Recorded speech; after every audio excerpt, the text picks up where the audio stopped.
এখানে প্রায় বুক পর্যন্ত পানি উঠে গিয়েছে।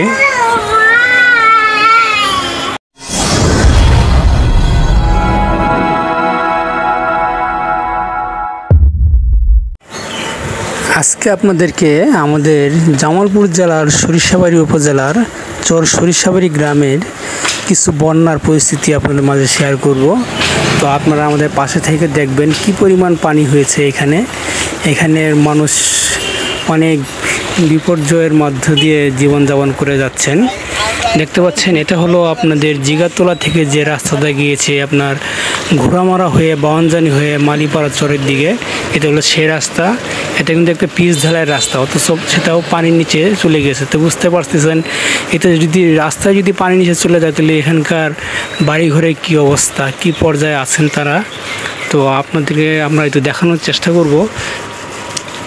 তো আমাদের পাশে থেকে পুরো ভিডিওটা দেখবেন। দেখতে পাচ্ছেন সামনের দিকে আমরা আরেকটু সামনের দিক গেলাম, দেখতে পাচ্ছি এখানকার পুরো রাস্তাতে পানির নিচে তলিয়ে গিয়েছে। দেখতে পাচ্ছেন আপনারা কি অবস্থা। এখানকার যোগাযোগ ব্যবস্থা একেবারেই বন্ধ হয়ে গেছে। এখানকার মানুষ শুধুমাত্র নৌকা দিয়েই চলাফেরা করতে পারছে।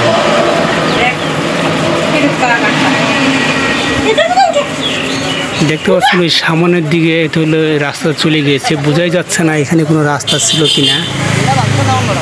এটি কিন্তু অথচ একটা পিচ ঢালাই রাস্তা, এখান থেকে চলে গেছে ঘোড়ামারা হয়ে বাওয়ানজানির দিকে।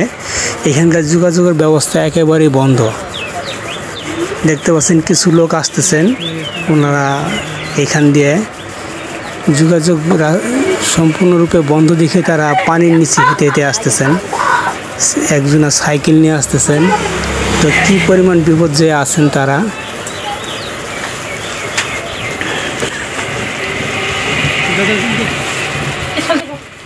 এখানে প্রায় বুক পর্যন্ত পানি উঠে গিয়েছে।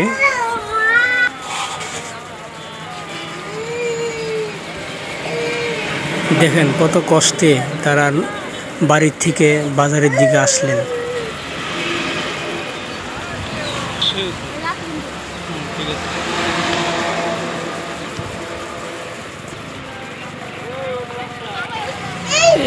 এই এলাকার অধিকাংশ মানুষের বাসার চতুর্পাশ দিয়ে পানি চলে গিয়েছে। তো বুঝতে পারছেন বন্যার সময় কিন্তু পোকামাকড় সাপের ভয় থাকে।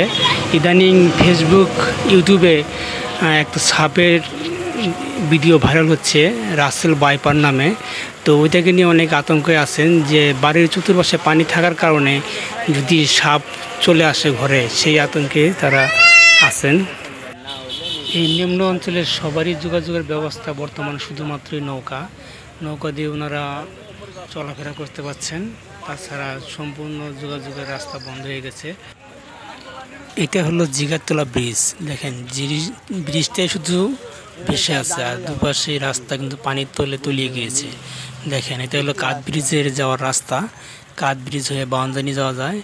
দেখেন পুরো দমে রাস্তা তলিয়ে গেছে, এখান থেকে কোনো যানবাহন চলাচল করতে পারছে না। এখানকার সবাই শুধু নৌকা দিয়েই তাদের বাসায় চলাফেরা করতে পারছেন। তো সব মিলিয়ে এই অঞ্চলের মানুষ খুব আতঙ্কে এবং খুব কষ্টে আছেন। আরও নতুন নতুন ভিডিও আপনাদেরকে দেওয়ার চেষ্টা করব আমরা।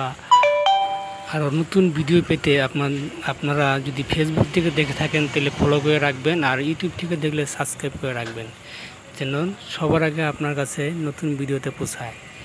সবাইকে ধন্যবাদ পাশে থাকার জন্য।